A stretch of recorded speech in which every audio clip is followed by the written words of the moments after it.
What's up, you bassheads, and welcome to the Noob Master Show. Today's topic, Subsonic Filters. I remember reading a post on Facebook, one of the Facebook groups, and this one guy said he wanted to actually play a 23 hertz song or a track or something. Can't really remember what he posted. But the interesting thing is the response that he got.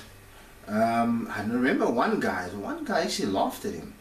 I mean, you're asking advice and help about a certain topic or certain setting on your amplifier, and maybe he's a big shot, I don't know, but you know, the guy chooses to actually laugh at this guy. Well, look, here's what I'm gonna say is subsonic filter is very, very much needed. If you really love your equipment, and I mean drivers and amps and all this stuff, it's expensive. It's really expensive, and I mean not everyone is willing to constantly cough up money, burning out subs, coughing it up again, burning out subs, building another box, burning out subs. I mean, not all of us are on that page, you know. It's just one of those things that you know, I'd rather buy the sub and keep it for a while, and only when I need to upgrade, then yes, the sub will go working. The next person, that's their problem. Okay, but yes, the subsonic filter is very much needed. Let's just say, if let's put it in a perspective. You got a big guy like Batista, and you are pushing Batista on his chest with your hands open, and Batista's applying the same amount of force back. So there's basically like you can say, an equilibrium of force. So you're basically standing still. But what if Batista then decides to sidestep? When he sidesteps, you are going way forward down to the ground.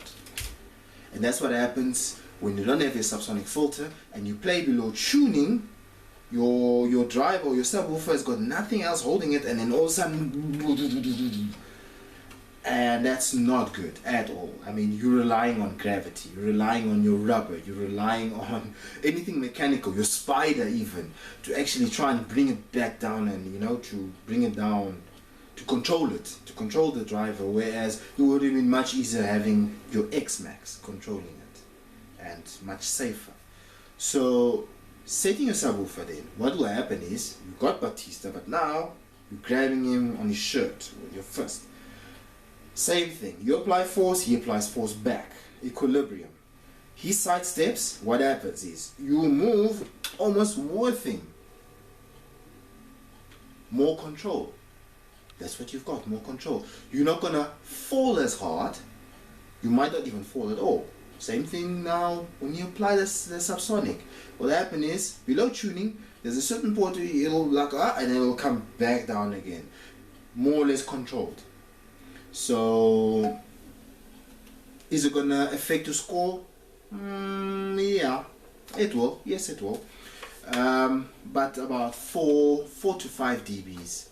I mean, really, it's okay for a lot of people. 4 to 5 dBs is a lot, but look, if you don't want to set the subsonic filter and you want to actually hit high scores for numbers, you've got to know what you are doing. Number one, okay, when you go there, you must know where your car peaks at.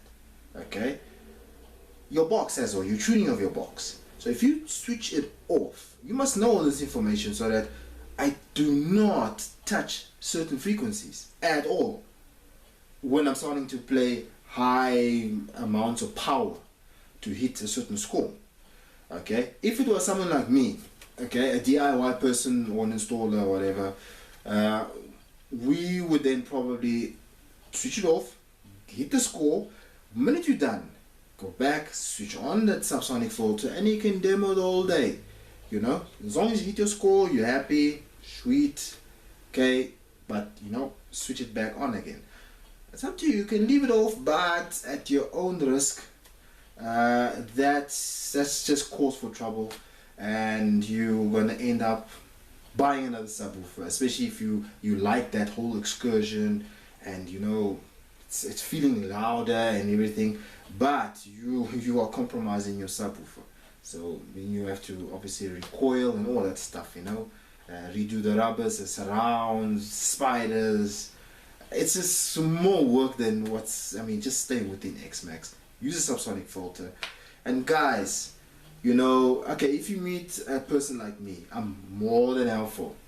If I know something, I will help. If I don't know, I just don't know. I might refer you to somebody that does know, but I'll try the best to actually help, you know, if I can. But guys, when you ask for advice and help or certain builds, and then guys are actually looking down on you and laughing and mocking, really, for me, those guys are pricks. Okay, they might hate me, these keyboard warriors and Facebook and what, but facts are facts. We are all in this to learn, okay, and not to be belittled or I know more than you. Nah, that's high school stuff. I mean, that's, I don't know, not even high school. High school's that's kindergarten stuff. You know, that's preschool. You know. Oh yes, and another thing. When you start putting a lot of power in, like when you start coming to the bigger boykis, these big monoblocks, yes, a subsonic filter is a must. It's a very big must. 4 channels, 150 watts and below, nah, you don't have to really worry that much about it. It doesn't really affect the control of the driver as much as these bad boys over here. Like this S1D 6800 star sound, yes, it's a must. There's a subsonic filter right there, it's a must. This Warhead as well, one of the big boy keys, it's a must. Both of these babies, I personally set my subsonic filter at 35 Hertz, personally. But yeah, guys, you know, keep learning, keep asking questions, and never ever let someone put you down. Noob Master, signing out.